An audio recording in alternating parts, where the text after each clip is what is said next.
Information इनके बाप की है कि यहाँ पर हर कौमियत का बंदा रहता है। मैं खुद कश्मीर से आई हूँ, केपी से, पंजाब से, गिलगित से। इनके बाप का ये 26 किलोमीटर पे दंदनाते रहे और जब चाहे यहाँ की पुलिस उठा के ज़मान पार्क भिजवा दे। हम जमा होंगे, ये कैपिटल है, ये इस्लामाबाद है, ये हम सब की पहचान है। ये कौन होते हैं बात बात पे 144 लगवाने वाले?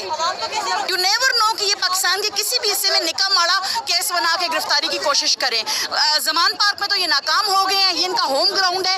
यस दे विल ट्राई, ये कोशिश करेंगे और हम यहाँ पर इनकी कोशिश नाकाम बनाने के लिए मौजूद हैं।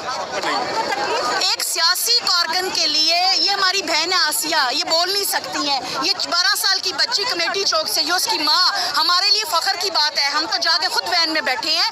बट हमें सिर्फ ये बताएं, क्या इनको नवाज शरीफ के, इसहाक डार के, सनाउल्लाह के और इमरान खान के केस में फ़र्क नज़र नहीं आता? और इमरान खान के काबिल कोई केस तो निकाल के लाओ। कभी तूशा करते हो और आज सारे चोर बैठे हुए हो और ज़ेबा चौधरी की बेइज्जती हो गई।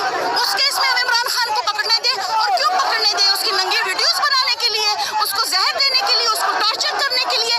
हम इमरान खान की वो हमारी रेड लाइन है। हमारी लाशों के ऊपर से गुजर कर ये गिरफ्तारी होगी।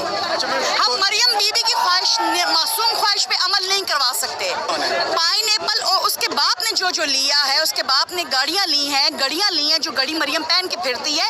और मरियम तो कभी ऑफिस होल्डर ही नहीं है ना, उसने तो पाइनएप्पल भी क्यों लिया? और इसी चीज़ से उसकी भूख का अंदाज़ा करें कि जो खाते पीते लोग हैं इस मुल्क पे मसल्लत हैं, पाइनएप्पल तक नहीं छोड़े इन्होंने। Shame on her. अच्छा मैम, जो कुछ ज़मान पार्क के अंदर होता रहा, ये कह रहे हैं कि जो कुछ वहाँ पे पुलिस के साथ किया है, आज इमरान खान के साथ भी वही करने के लिए इस्लामाबाद पुलिस तैयार है। और पीछे राना सनाउल्लाह ये बैठे हुए सारे पापा की परी गई थी यहाँ से DIG साहब, और आज इस्लामाबाद पुलिस गुस्से में है। हमें लग रहा है कि वो हम पे तशद्दुद करेगी। और अभी इमरान खान वो शेर क्या निकला, गीदड़ शेर हो गए। ज़मान पार्क में दूसरी दफ़ा उखाड़ पछाड़ उन्होंने शुरू कर दी है। लेकिन कारकुनान जिंदाबाद, खैमे फिर लग जाएंगे, बस्ती फिर बस जाएगी। क्या लगता है गिरफ्तार होंगे या नहीं? क्या लग रहा है? इंशाल्लाह नहीं होंगे, इंशाल्लाह। और इन पे इस वक्त इंटरनेशनल प्रेशर भी है, क्योंकि IMF को भी और बैनुल अक़वामी तंजीमों को भी पाकिस्तान में इस्तेकाम चाहिए। और इस्तेकाम इमरान खान के बगैर